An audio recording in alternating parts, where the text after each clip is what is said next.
오늘 은혜 받으실 하나님의 말씀은 바로 히브리서 3장 1절에서 6절입니다.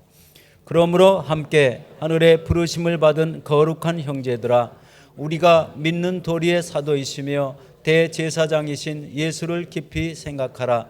그는 자기를 세우신 이에게 신실하시기를 모세가 하나님의 온 집에서 한 것과 같이 하셨으니, 그는 모세보다 더욱 영광을 받을 만한 것이 마치 집 지은 자가 그 집보다 더욱 존귀함 같으니라. 집마다 지은 이가 있으니 만물을 지으신 이는 하나님이시라.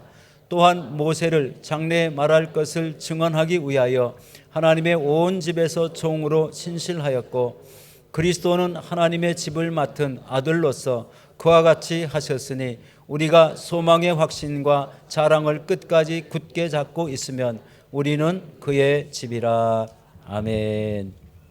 오늘 저는 히브리서 3장 1절로 6절 말씀을 통해서 우리의 소망, 예수를 깊이 생각하라 라는 제목으로 함께 은혜를 나누고자 합니다. 히브리서는 이미 말씀드렸던 것처럼 유대교를 믿다가 예수를 믿고 그리스도인이 된 그런 사람들이 여러 가지 핍박과 어려움 때문에 그 예수를 계속 붙들질 못하고 유대교로 돌아가려는 유혹 앞에 서 있는 그 히브리인, 유대인 그리스도인들을 위해서 쓰여진 글이라고 그래 말씀드렸어요. 특별히 지난 우리 주까지 살펴보았던 1장과 2장에서 히브리서 기자는 예수가 천사보다 더 우월하고 더 뛰어나고 더 위대하다는 것을 증명해 보이려고 했습니다. 왜냐하면 그 당시 유대인들 중에는 천사를 숭배하는 자들이 있었는데, 특별히 예수를 믿던 사람들이 그 삶이 어려워지고 고난을 경험하니까 그 예전에 천사의 도움을 받고 천사를 기대하고 숭배했던 모습으로 돌아가려는 경향들이 있었기 때문입니다. 그것을 히브리서 기자는 1장의 4절에서 그가, 예수님이 천사보다 훨씬 뛰어남은 그들보다 더욱 아름다운 이름을 기업으로 얻으시매니, 그 예수님이 훨씬 더 뛰어나다는 걸 얘기를 하면서 결국 5절에 그 이유를 이렇게 설명합니다. 5절 말씀 다 같이 읽어볼게요. 하나님께서 어느 때에 천사 중에 누구에게 너는 내 아들이라 오늘 내가 너를 낳았다 하셨으며, 또다시 나는 그에게 아버지가 되고 그는 내게 아들이 되리라 하셨느냐. 그러니까 어떤 천사에게 그 천사를 향해서 하나님이 아들이라고 했냐는 것입니다. 오직 예수님을 향해서 하나님은 아들이다 라고 했다는 거예요. 또 13절에 어느 때의 천사 중 누구에게 내가 내 원수로 내 발등상이 되게 하기까지 너는 내 우편에 앉아 있으라 하셨느냐. 어떤 천사를 향해서 하나님이 내 우편에 앉아 있으라고 했냐는 겁니다. 그런데 예수님은 하나님 우편에 앉아 계시다는 것입니다. 그래서 14절에 모든 천사들은 섬기는 영으로서 구원받을 상속자들을 위하여 섬기라고 보내심이 아니냐. 그러니까 천사란 하나님이 부리시는 영인데 그것은 다른 게 아니라 바로 구원받은 우리들을 섬기라고 도우라고 보낸 영에 불과하다는 것입니다.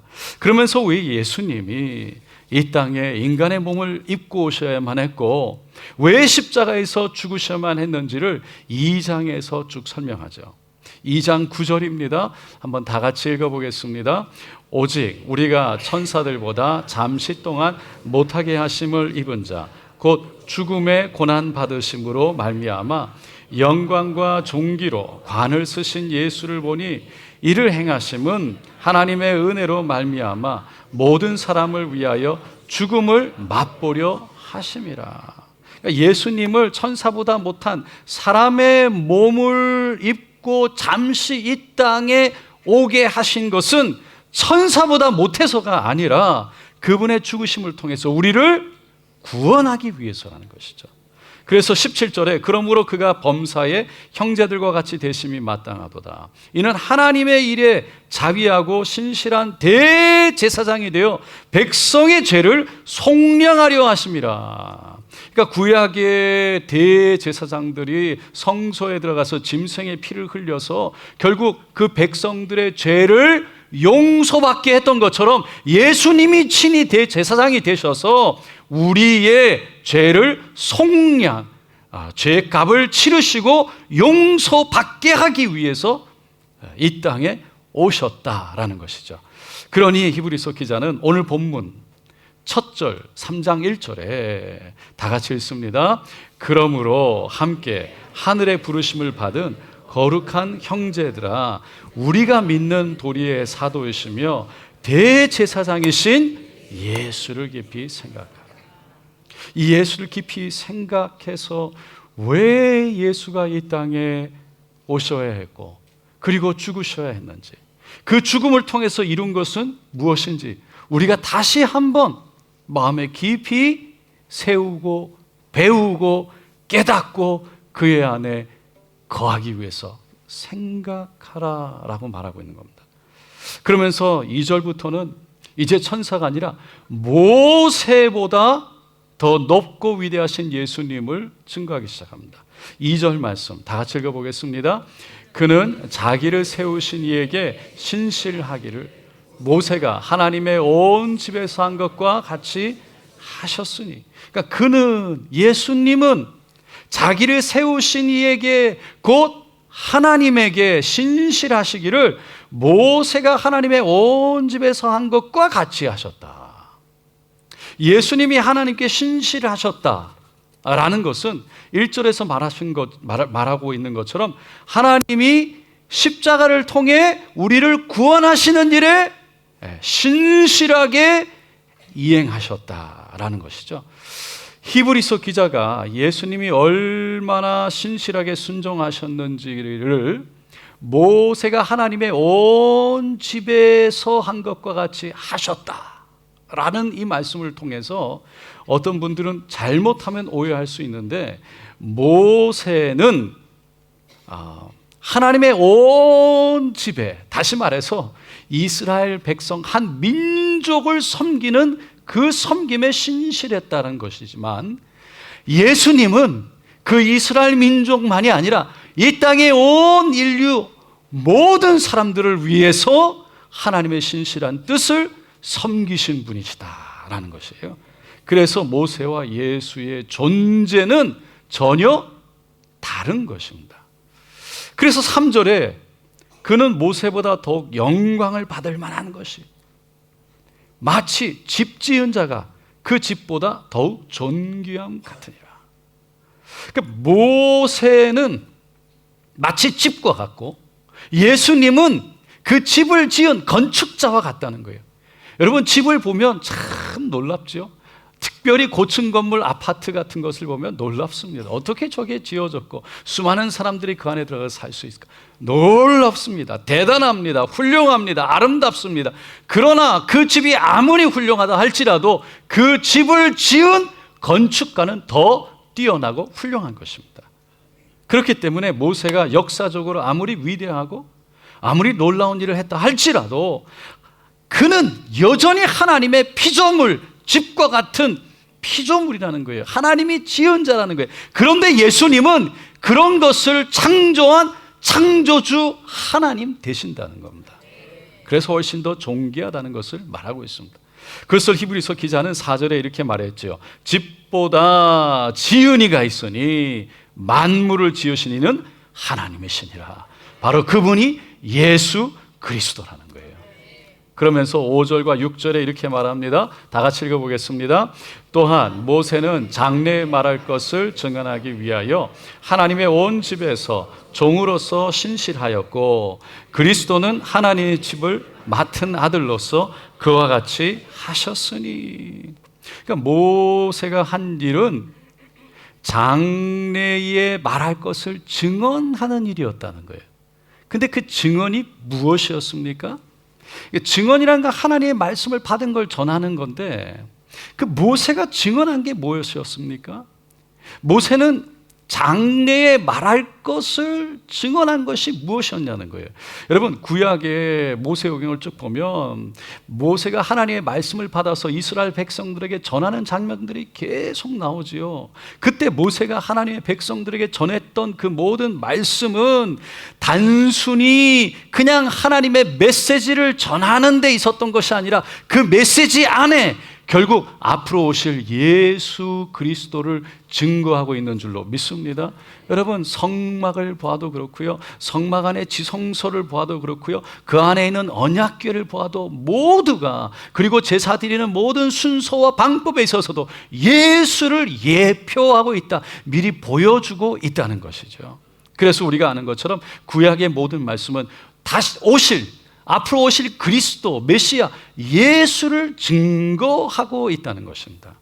그것을 하나님의 온 집에서 종으로서 모세는 신실하게 했다라고 그랬는데, 이 종이라는 단어를 헬라어 원어로 보면 우리가 종 그럴 때 알고 있는 흔히 아는 둘로스라는 단어를 쓰지 않고요, 데라폰이라는 단어를 썼어요. 이 데라폰이라는 것은 그 둘로스, 노예와 같은 아무 권한도 없는 그런 노예가 아니라 어느 정도 권리를 갖고 있어서 주인의 명령에, 주인의 일을 수행하는, 그 일을 감당하는 수행원과 같은 사람을 데라폰이라고 그랬어요. 그래서 둘로스와 비교하면 정말 좀 어떻게 보면 높은 직급의, 정말 영광스러운 직급의 종의 모습이 데라폰이라고 할 수 있는데, 그럼에도 불구하고 아무리 데라폰이 놀랍고 위대하다 할지라도 집의 주인은 결코 될 수가 없는 것입니다. 근데 예수님은 종이 아니라 그 집을 맡은 하나님의 아들이라는 거예요. 이런 예수님과 모세의 차이는 히브리서 기자가 오늘 본문에서 나오는 헬라어 전치사를 통해서도 알 수 있어요. 5절에 하나님의 온 집에서라고 그랬는데, 이 에서라는 것을 헬라어로 보면 안에서라는 단어로 쓰여 있어요. 그리고 6절에 하나님의 집을 맡은이라고 되어 있는데, 이 맡은이라는 단어는 우리가 그렇게 한국말로 해석이 되었지만 원어 헬라어에는 위에서라는 뜻으로 쓰여졌어요. 그러니까 모세는 하나님의 집 안에서 일하는 종이라는 거예요. 그 종으로서 하나님께 신실했지만 예수님은 그 하나님의 집 위에서 다스리는 자로 하나님께 신실했다라는 것이죠. 그만큼 예수님은 모세보다 훨씬 뛰어나고 존귀한 분이라는 것을 증거하고 있는 것입니다. 그러니 히브리서 기자는 끝으로 마지막 남은 6절 뒷부분의 말씀에서 이렇게 권면하고 있습니다. 다 같이 읽어보겠습니다. 우리가 소망의 확신과 자랑을 끝까지 굳게 잡고 있으면 우리는 그의 집이라. 그러니까 소망과 확신과 자랑이라는 것은, 그 소망의 확신과 자랑이라는 건 예수를 통해서 얻게 된 죄의 용서와 천국에 대한 소망, 우리가 믿는 그 예수님이 곧 하나님이라는 확신, 그것에 대한 자랑을 말하고 있는 거예요. 이것을 유대교로 돌아가지 말고 끝까지 이 진리를, 이 자랑을, 이 확신을, 이 소망을 붙들고 있으면 우리가 바로 그의 집이 될 것이다 라는 것이죠. 이 집이라는 것은요, 바로 교회를 말하는 거예요. 하나님의 집. 그러니까 이 교회라는 건 우리가 흔히 보는 그냥 건물이 아닙니다. 이 교회는 예수님의 주인이 되시는 그리스도의 몸을 말하는 거예요. 다시 말해서 예수님이 거하시는 성전을 말하는 거예요. 그래서 우리 성도 한 사람 한 사람이 성전, 하나님의 집, 교회라는 것이죠. 그러므로 천사도 모세도 우리에게는 소망이 아니라 예수님만이 우리의 소망이기 때문에, 그래서 우리가 곧 하나님의 집, 우리가 곧 성령이 임하는 교회, 그리고 성전이니 아무리 힘들고 어려워도 예수를 바라보고 예수 안에 있을 것을 히브리서 기자는 강력하게 권면했던 겁니다. 사랑하는 성도 여러분, 예수가 여러분의 소망 되십니까? 여러분의 소망인 것을 믿으십니까? 요한복음 4장에 보면 수가성 여인의 우물가 여인을 보게 되죠. 그 여인은 남편을 5번이나 갈아치웠습니다. 삶에 그 남편을 만날 때마다 새로운 소망을 기대했습니다. 결국 그 소망 속에 살아가기를 바랬지만 그의 삶은 사람들의 눈을 피해서, 사람들의 그 손가락질을 피해서 대낮에 아무도 물을 기르러 오지 않는 그 뜨거운 땡볕의 우물에 물을 기르러 나야만 했습니다. 그래서 시간이 가면 갈수록 새로운 소망이 보이는 것이 아니라 오히려 절망 속에 빠져들었습니다. 아무리 남편이 바뀌어도 새로운 것이 없었습니다. 소망이 일어나지 않았습니다. 오히려 더 절망으로 빠져들어갔습니다. 하지만 예수님을 만나는 순간 그 절망이 소망으로 바뀐 줄로 믿습니다. 그 물동이를 던져놓고 소망의 예수님을 만나는 순간 그 마을 사람들에게 뛰어갑니다. 와, 보라! 내가 행한 모든 것을. 이렇게 말한 이 사람이 바로 그리스도 메시아가 아니냐, 이분이 우리가 기다려도 온 그 주님이 아니냐. 여러분, 그 모든 죄책감, 그 부끄러움, 그 안타까움, 그 좌절과 절망을 벗어 던져버리고 나에게 새로운 소망을 주신 이 주님을 와 보라고 외치게 된 것입니다. 성경에 보면 예수를 만난 사람들이요 이렇게 변했습니다. 좌절과 절망 속에 있다가 만나자마자 소망으로 바뀌었습니다. 소망을 꿈꾸게 되었습니다. 죄책감과 절망을 벗어 던지게 되었습니다. 세리 삭개오가 그랬고요. 나사로의 동생 나사로가 죽었을 때 그 마르다와 마리아가 소망으로 일어나게 되었습니다. 문둥병자 그 성 밖에 버려져서 가족들과 끊어지고 무엇을 해야 될지, 어떻게 살아가야 될지를 전혀 모르는 절망 속에 있던 그들에게 예수님은 소망으로 다가왔습니다. 중풍병자가 그렇게 소망으로 바뀌었고, 그리고 귀신에 들려 광인으로 살아가던 그 사람이 예수를 만나자 살아나게 된 줄로 믿습니다. 지난 금요일 배달 기도회에서 요한복음 9장에 예수님이 맹인의 눈을 뜨게 하는 장면이 나와요. 그 장면 다음에 일어난 일들을 나눴어요. 사람들이 눈을 뜬 맹인을 바리새인에게 데리고 갑니다. 당신들은 하나님의 종이라고 말하는데 당신들은 이 예수를 뭐라고 말합니까? 이 맹인이 눈을 떴는데 뭐라고 말하겠습니까? 바리새인들이 맹인을 붙잡고 물어보지요. 야, 어떻게 복이 되었느냐?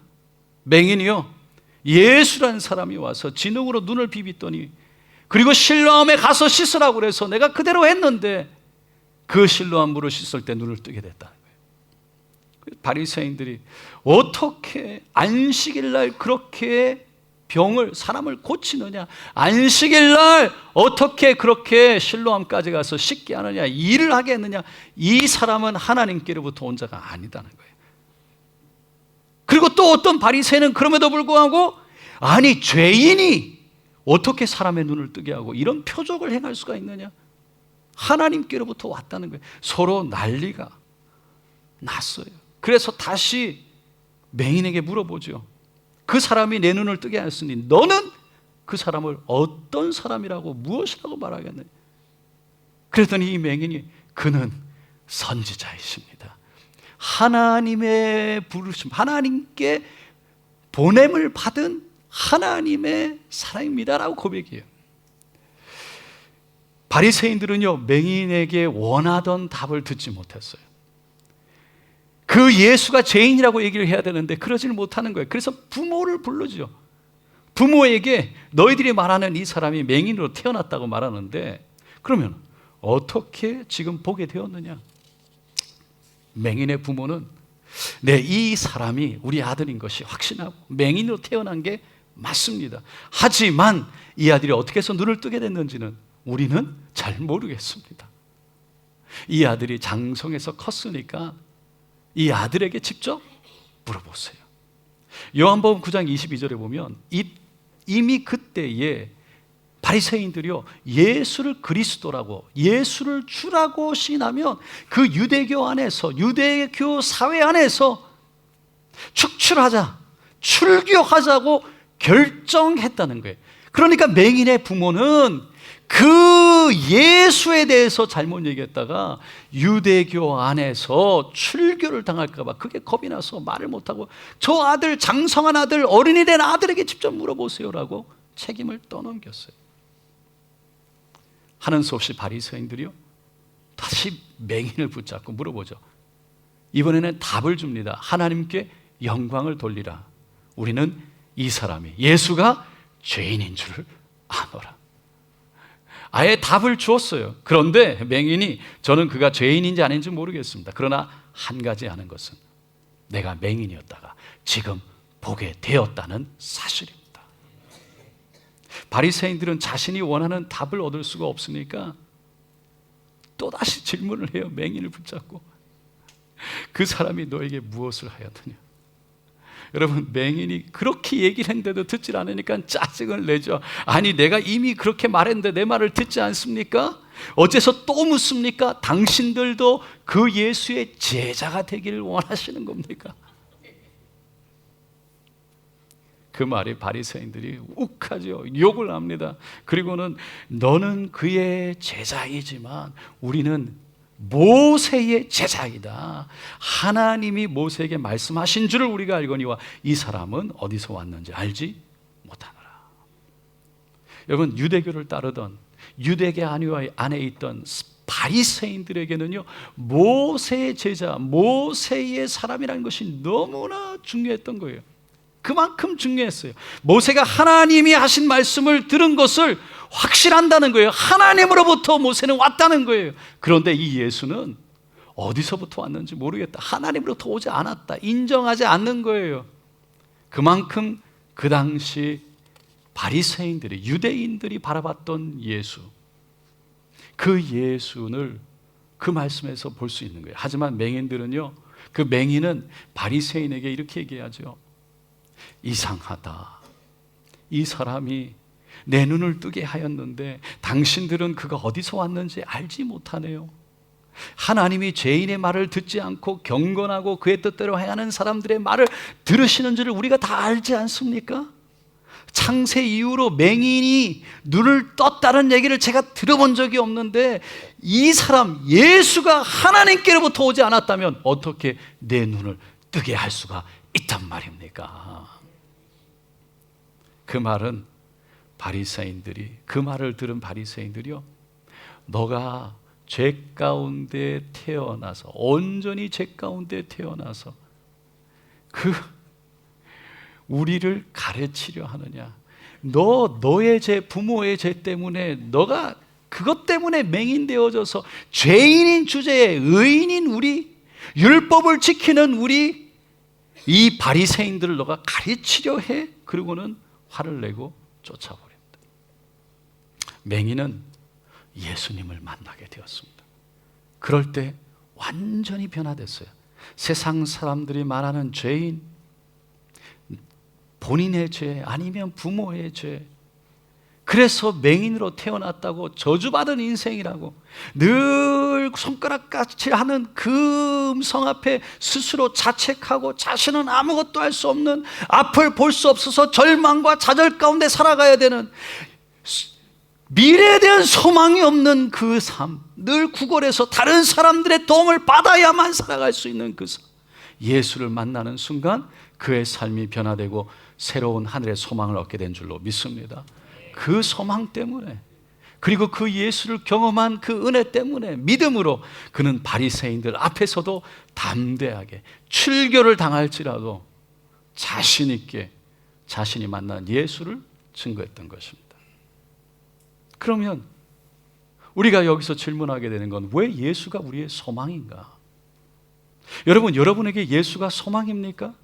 왜 소망 되십니까? 왜 소망이라고 얘기합니까? 무엇보다 가장 먼저 중요한 것은 예수는 바로 우리의 부활 되시기 때문인 줄로 믿습니다. 예수를 통해서 우리는 부활을 꿈꿀 수 있다는 거예요. 이 땅의 사람들이 느끼는 가장 큰 절망은요, 죽음이에요. 세상의 많은 사람들 중에 예수 없이 성공하고, 예수 없이 자기의 힘으로 잘 버텨내고, 예수 없이 그렇게 인생을 잘 살아낸 사람들이 있지요. 예수 없이 수많은 좌절과 절망이 있었지만 그것을 뚫고 일어나서 자기의 힘으로, 자기의 능력으로, 자기의 지혜로 이겨낸 사람들이 있습니다. 하지만 죽음은 아무도 이겨낸 사람이 없어요. 그 죽음이 찾아올 때 그 수많은 어려움과 그 수많은 힘든 그런 걸 이겨내고 성공하고 예수 없이 살아왔지만 죽음 앞에만 서면 이길 수 없기 때문에 그 앞에 다 절망하는 것이죠. 그 앞에 주저앉고 마는 것입니다. 그러나 예수님은 그 죽음을 이기신 줄로 믿습니다. 그 예수님은 요한복음 11장 25절 우리가 잘 아는 말씀이죠. 다 같이 읽습니다. 나는 부활이요 생명이니 나를 믿는 자는 죽어도 살겠고 무릇 살아서 나를 믿는 자는 영원히 죽지 아니하리니 이것을 내가 믿느냐? 정말 예수가 부활인 것을 믿느냐? 사도 바울도 고린도서 15장 20절 21절에 이렇게 고백합니다. 그러나 이제 그리스도께서 죽은 자 가운데서 다시 살아나사 잠자는 자들의 첫 열매가 되셨도다. 부활의 첫 열매가 되셨도다. 사망이 한 사람으로 예수로 말미암았으니 죽은 자의 부활도 한 사람 예수로 말미암는도다. 예수 한 사람을 통해 우리 모두도 부활하게 될 줄로 믿습니다. 그러니까 예수 믿는 사람은 죽음을 뛰어넘은 그 예수를 통해 또한 함께 죽음을 이기고 죽음을 뛰어넘는 사람이기에 우리는 죽음 앞에서 절망하지 않는다는 거예요. 죽음 뒤에 있는 새로운 생명이 있다는 것을 우리는 믿기 때문인 것입니다.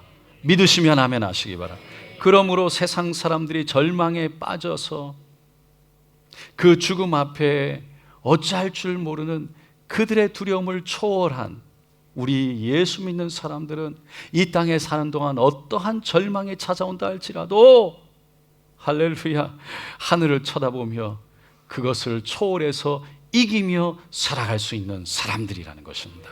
그리고 이 땅에서 여전히 살아가는 동안에 예수가 우리의 소망인 또 다른 이유는 이 땅에 사는 동안에 삶의 방향과 목적을 우리에게 주시기 때문인 것입니다. 여러분, 사람이 삶의 방향과 목적이 없이 살아간다면 그것만큼 절망이 없어요. 삶의 방향과 목적이 없는 사람은 여러분 방향과 목적이 없다. 어느 길로 가도 어느 방향으로 가도 내가 왜 그 길로 가는지 왜 그 길을 가야 되는지가 없으니까 이유가 없으니까 목적이 없으니까 여러분 어느 길로 가도 상관이 없는 거예요. 어느 길로 가도 의미가 없는 거예요. 그 길로 가도 저 길로 가도 아무런 삶의 감흥이 없는 거예요. 그러면 아무리 좋은 것을 누리고 아무리 좋은 것을 가지고 아무리 좋은 것을 먹어도 진정한 만족이 없어요. 만약 느낀다 할지라도 그 만족을 느낀다 할지라도 그것은 아주 일시적인 것일 뿐 진정한 우리의 영혼의 만족을 줄 수는 없는 것이죠. 그래서 우리의 영혼은 우리가 알고 하든 모르고 하든 늘 삶의 의미를 찾고자 노력하는 거예요. 그것을 위해서 방황을 합니다. 이것도 해보고 저것도 해보고 이것도 사보고 저것도 사보며 우리의 영혼을 채워보려고 진정한 만족, 삶의 의미를 찾고 싶은 거죠. 그래서 사람들을 도와주기도 하고 착한 일을 해보기도 하고 하지만 진정한 영원한 삶의 만족이 되지 않는 거죠. 그렇게 방황하는 인생은 왜 하는지, 왜 그렇게 해야만 하는지, 왜 사는지, 왜 그렇게 살아야만 하는지 모르기 때문에 결국 무의미에 빠져 절망하게 되고 결국 허물을 경험하고 좌절하게 될 수밖에 없다는 거예요. 그래서 히브리서 기자는 오늘 본문에서 예수를 깊이 생각하라 권면하고 있습니다. 영원한 예수, 영원한 생명을 주는 예수, 그 죽음을 십자가를 지셔서 우리에게 그 죽음을 뛰어넘게 하신 예수, 그래서 우리의 삶의 목적과 방향을 주셔서 하나님의 나라, 하나님의 의를 위해 살게 하시는, 영원한 것을 위해 살게 하시는 그 예수를 깊이 생각하라는 것이죠. 지난주에 장례일로 제가 잠깐 미국에 다녀오게 되었습니다. 월요일 날 출발했더니 월요일 새벽에 도착했더라고요. 그래서 월요일, 화요일 이틀 밤을 에어비앤비에서 자고 수요일 날 출발해서 금요일 새벽에 다시 돌아왔습니다. 도착했더니 미국은 겨울이었습니다. 비가 많이 내리는데 들어보니까 이 100년 만에 오는 비래요. 이렇게 많이 오는 비가 LA에 없대요. 그날 너무 추워서 첫날 그 에어비앤비에서 그러니까 예배를 드리고 첫날 가서 자는데 12시 넘어서 잤는데 새벽 4시에 너무 추워서 깼어요. 그래서 잠을 못 잤습니다. 그 다음날 가족들을 만나서 위로하고 함께 식사하면서 그렇게 12시까지 시간을 보내고 뭐 전도 뭐 여러 가지 얘기를 하다가 집에 돌아왔는데 그 함께 있던 집에 보니까 히터가 있어서 아주 훈훈하고 따뜻한 거예요. 그래서 내가 있는 이 에어비앤비 집에도 히터가 있지 않나 곳곳이 돌아다니면서 히터를 찾았어요. 그런데 아무리 찾아도 없는 거예요. 가만히 보니까 화장실 옆에 조그만한 이렇게 기계가 꼭 손잡이 같이 생긴 이렇게 동그란 기계가 이렇게 붙어 있는데 그 앞면이 유리처럼 되어 있는데 그 앞에 유리면 같은 스크린에 온도가 적혀 있는 거예요. 그래서 이게 이 히터를 조절하는 컨트롤러구나 직감을 하고 제가 그것을 이렇게 막 만져봤어요. 근데 뭐 이렇게 돌려보니까 이게 뭐 온도가 내려갔다 올라갔다 막 이러다가 뭐 이렇게 띡띡 그리고 뭐 그냥 옆에서 뭐 이렇게 뭐 어떻게 된지를 모르겠는데 이게 어떻게 하다가 작동이 된 거예요. 히터가 켜졌어요. 그래서 제가 샤워하고 좀 씻고 양치질하고 나와가지고 이게 보니까 끄고 싶은데 문제는 어떻게 꺼야 되는지를 모르겠네요.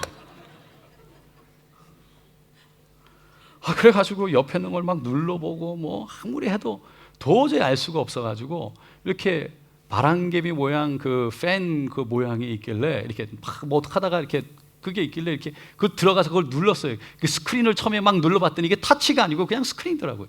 그래가지고 뭐 어떻게 이렇게 돌고 하여간 결국 거기에 들어가서 그 팬이니까 팬을 어떻게 뭐 누르면 꺼지겠지. 그래서 들어가가지고 뭐 어떻게 하다가 거기 보니까 타이머가 나오는 거예요. 팬 들어가면 타이머밖에 안 나와요.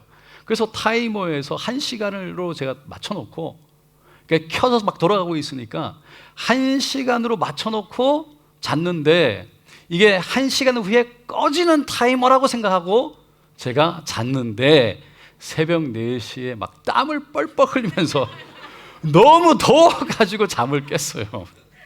잠을 못 잤어요. 너무 더워가지고 그래가지고 가가지고 히터에 가서 그걸 어떻게 끌려고 이리 돌리고 저리 돌리고 보니까 옆에 누르면 띡띡 거리면서 뭐가 돌아가고 막 제가 한 20분을 가가지고 하다가 어떻게 보니까 옆에 이렇게 배터리 사인이 있는 거예요. 배터리 사인이. 그래서 이게 전선으로 전기로 돌아가는 게 아니고 이게 배터리로 돌아가나 보다. 그래서 제가 그거를 이렇게 만져보다가 아예 그거를 뽑아버렸어요. 그때 안에 배터리가 있더라고요. 그랬더니 그러더니 노 파워 그리고 뜨더니 꺼진 거예요. 할렐루야. 너무 더워서 제가 대문을 열었어요. 그 앞에 추운데 그 새벽 4시에 대문을 열고 찬바람을 환기를 하면서 서 있는데 갑자기 이런 생각이 드는 게 세상이 이렇게 발전하고 새로운 기계들이 계속 나올 텐데 그때마다 나는 이걸 어떻게 한단 말인가. 얼마 전까지만 해도 이 전화기 쓰는 거, 컴퓨터 쓰는 거, 이 아이패드 쓰는 거 모른다고 부모님을 그렇게 구박했던 내가, 그 어른들을 보면서 웃었던 내가 바로 내가 그 꼴이 되었구나. 그렇게 되어버린 거예요. 여러분, 우리가 살아가면서 새로운 기계 나오면 어떡합니까?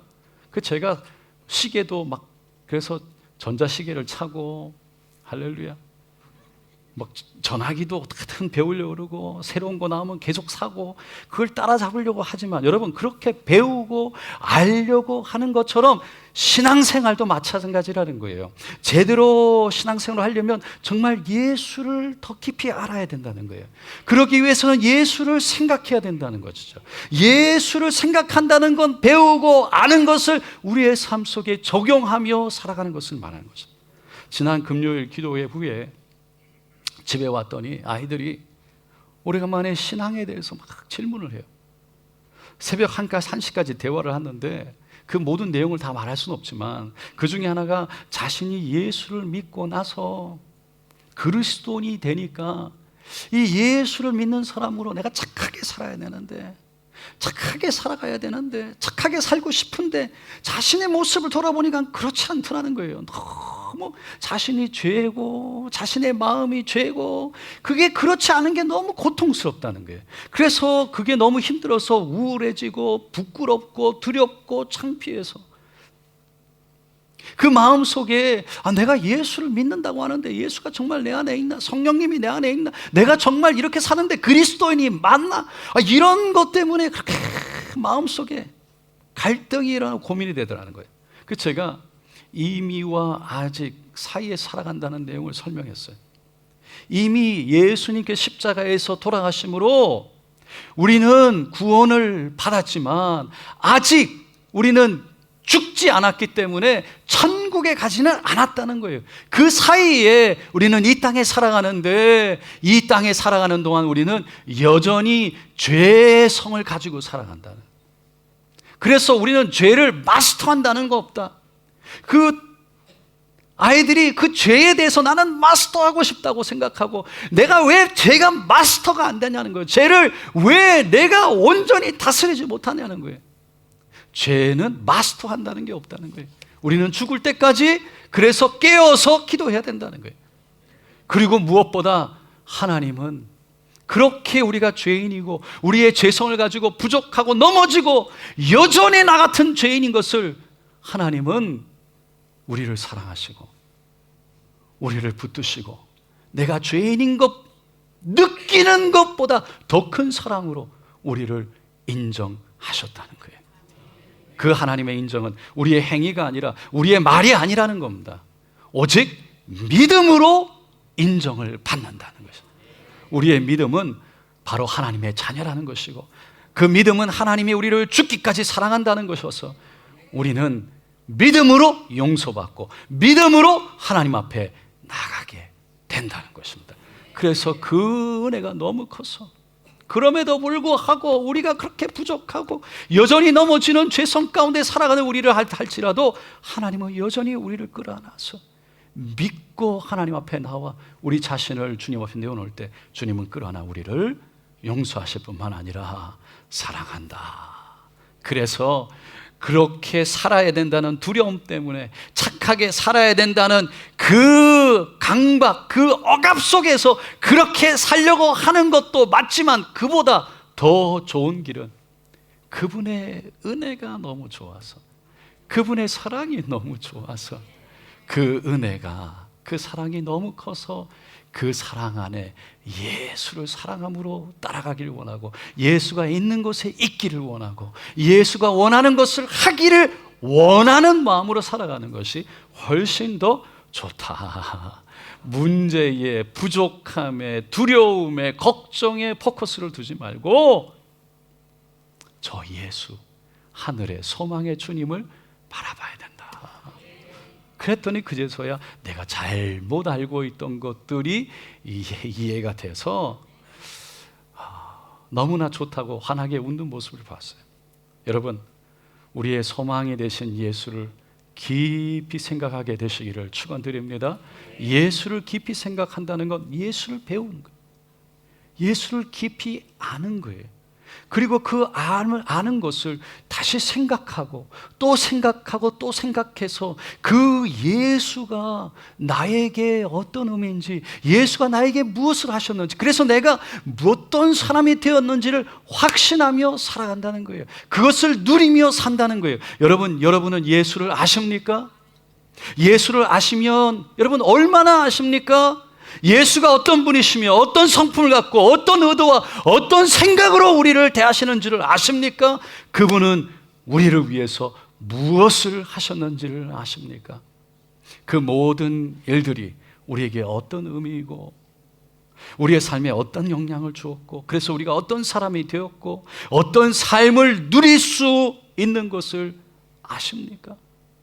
사랑하는 성도 여러분, 우리의 소망이 되시는 예수, 그분을 알고 그분을 깊이 생각해서 그 아는 것을 우리의 삶 속에 적용함으로 예수의 능력, 예수의 지혜, 예수의 사랑을 누리며 사는 저와 여러분 되시기를 예수님의 이름으로 축원드립니다.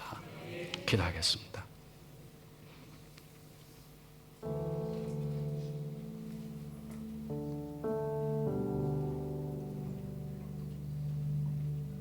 여러분 정말 예수를 원하십니까? 예수를 알기를 원하십니까? 예수님은 살아계신 하나님의 아들이십니다. 그분은 선하시고 좋으신 뿐 아니라 그분은 창조주 하나님 되십니다. 그분이 이 땅에 우리를 사랑함으로 내려오셔서 십자가를 지시되 죽기까지 하나님 앞에 순종하십니다. 저 지옥을 향해 걸어가던 우리를 건져서 천국으로 인도하시며 이 땅에서도 천국 소망 가운데 이 땅에서도 우리가 살아가는 삶과 방향과 목적과 의미를 주셨어.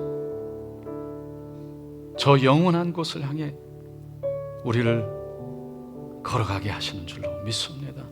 오늘 이 시간 그 예수를 알기를 원합니다.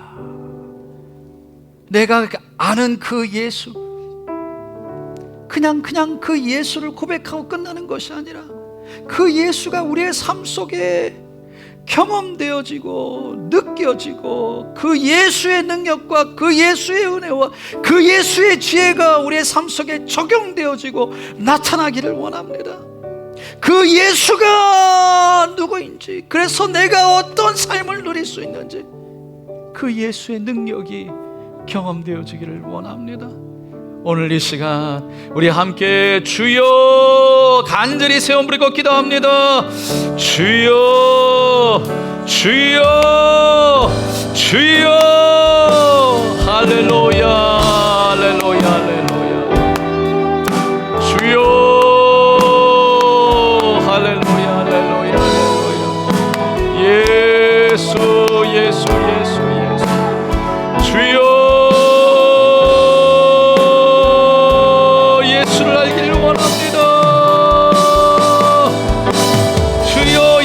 깊이 생각하기를 원합니다. 그 예수가 어떤 분이신지, 내 삶을 어떻게 바꾸어도, 그리고 내가 어떻게 바뀐 삶을 누리며 살아갈 수 있는지, 내가 누구인지, 그래서 어떻게 하늘을 바라보며 어떻게 여전히 소망 가운데 살아갈 수 있는지, 주여 예수를 알기를 원합니다. 하나님 깊이 예수가 나의 주님이라고 고백되어지는 것뿐만 아니라 예수를 믿는다고 교회에 나와야 예배를 드리는 것뿐만 아니라 주여 그 예수의 이름, 그 예수님을 더 알기를 원합니다. 그 예수님을 알기를 원합니다. 예수님을 깊이 생각하길 원합니다. 할렐루야 할렐루야 할렐루야. 주님 우리의 소망 되신 예수는 할렐루야 왜 소망이신지, 얼마나 소망이신지, 그래서 우리의 절망과 좌절 속에 주여 일어날 수밖에 없고 하늘을 향해 미소 지을 수밖에 없는 것을 주여 알게 하소서. 주여 예수로 인해 그 알을 누리게 하소서. 예수의 능력, 예수의 지혜, 예수의 사랑, 예수의 은혜를 누리게 하소서. 오 할렐루야 할렐루야 할렐루야. 주님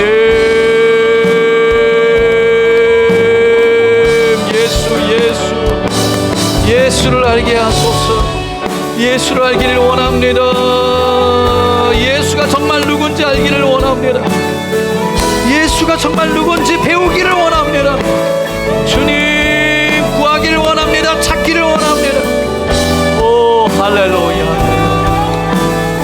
오 할렐루야, 할렐루야. 주님 붙들어 주시옵소서. 주님 붙들어 주시옵소서. 오 할렐루야, 할렐루야. 예수, 예수, 예수.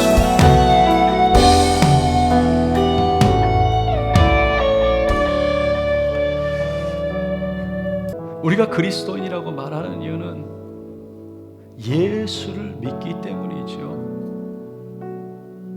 그 예수가 십자가에 죽으셨다는 것을 믿는 겁니다. 근데 그렇게 그것을 믿는다고 교회는 왔다 가고 예배는 드리지만 정말 그 예수가 누군지, 그 예수가 하신 그 십자가의 일이 나에게 정말 어떤 의미인지, 그래서 나는 어떤 사람이 되었고 어떤 삶을 누릴 수 있는지, 우리는 그것을 아느냐, 배우고 있느냐, 누리고 있느냐, 적용하고 있느냐. 내가 아는 예수, 신앙생활 이렇게 하면 되지. 그 안에 갇혀서 예수를 깊이 생각하는 것 없고 예수를 더 알기를 원하는 그 예수를 소망하는 삶, 그 갈망은 온데간데 없는 우리의 모습이진 않는지. 믿는다고 하지만 정말 예수가 누군지를 몰라. 나와 어떤 관계인지, 그 예수 때문에 내가 어떤 삶을 이 땅에서 살 수 있는지. 믿는다고 하지만 예수와 관계없는 삶을 살고는 있잖아. 내가 아는 것 거기에서 벗어나지 않고 족하다고 고백하며 다 안다는 교만에 빠져 정말 예수를 갈망하고 소망하진 않는지. 오늘 이 시간 히브리서 기자는 이미 그리스도인이 된 사람들에게 예수를 깊이 생각하라고 권면했습니다. 오늘 예수님을 더 알기를 원합니다. 예수님을 배우기를 원합니다. 예수님 안에 있기를 원합니다. 그 예수가 나에게 어떤 분이며 그 예수가 나에게 어떤 의미인지, 내 삶 속에 어떤 의미가 있는지, 그래서 내가 어떤 사람으로 어떤 하나님의 축복을 누리며 하나님의 능력과 권세와 지혜 속에 살아갈 수 있는지 주님 알기를 원합니다. 고백하시는 분 손을 가슴에 얹어주시고,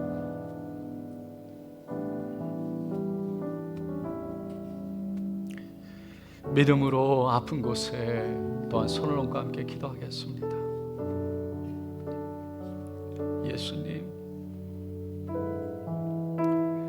예수님을 믿는다고 고백은 하지만 정말 그 예수님을 더 알고 싶은, 정말 그 예수님을 깊이 알고 싶은 갈망도 소망도 없는 우리였다면 오늘 이 시간 주님 다시 한번 우리를 긍휼히 여겨 주셔서 손을 가슴에 얹은 그 믿음, 그 결단 주님 은혜로 붙들어 주시고 우리의 발걸음 주님께로 인도하여 주시옵소서. 오늘 이 시간 예수 그리스도 이름으로 명하노니 우리의 눈과 귀를 가리고 예수가 주라고 고백하긴 하지만 그 예수가 누군지 몰라, 그 예수가 우리에게 어떤 분인지 몰라, 우리가 예수 안에 누군지를 몰라, 그 십자가를 통해 누릴 수 있는 삶이 무엇인지 누리지 못하게 하는 그 예수 이름의 능력과 권세를 적용하고 누리지 못하게 하는 모든 사단의 거짓들 속임수는 묵길 받고 떠나갈지어다. 우리를 막고 방해하는 것들아 예수의 이름으로 명하노니 떠나 갈지어다. 예수를 알기 원하는 갈망을 갖지 못하고 소망을 갖지 못하고 그 예수를 향해서 손을 들고 예수를 알기를 원하는 그 마음을 송두리째 빼앗아가는 더럽각한 사단의 거짓말을 묻기를 받고 떠나 갈지어다. 예수의 이름으로 명하노라. 이 시간 모든 질병과 병마도 떠나 갈지어다. 스스로 절망하고 낙심하고 좌절하고 주저앉고 스스로 자기를 비하하고 파괴하며 절망과 좌절 속에 고통과 아픔 속에 저주와 절망 속에 일어나지 못하게 하는 것들아 떠나갈지어다. 예수를 바라보지 못하게 하고 그 예수의 진리의 능력을 경험하지 못하게 하며 진리를 통해 자유를 누리지 못하게 하는 것들아 예수의 이름으로 명하노니 떠나갈지어다. 질병과 병마와 고통과 아픔도 사라질지어다. 예수의 이름으로 명하노니 떠나갈지어다. 떠나갈지어다. 강건하여질지어다. 이 시간 온전하여질지어다. 일어날지어다.